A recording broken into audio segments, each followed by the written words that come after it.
الناس ماتت ولسه الناس بتموت.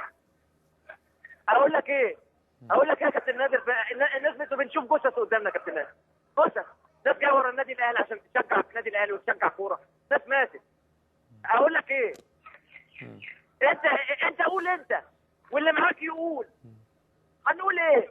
احنا بنضرب بصواريخ يا كابتن نادر واحنا نازلين الملعب بنسخن. دي غلطتنا يا كابتن نادر ان احنا كمان لعبنا ماتش زي ده. احنا بيتحدف علينا طوب بيتمسك ويقول لك العب.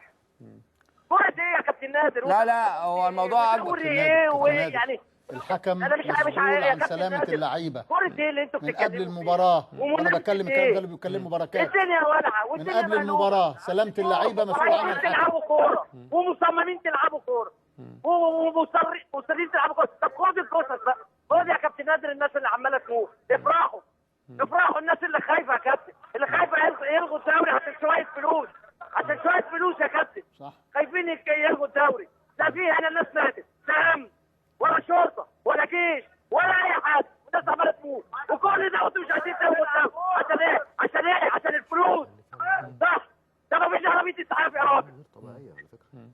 مع كل الكلام ده احنا كلمناه يا بركات انه لو حد كابتن نادر انا اسف طبعا من اللعيبه يعني بتقول اللي نفسها يعني توصلوا للجمهور، لكن انا عايز اقول لك حاجه، وصل هنا في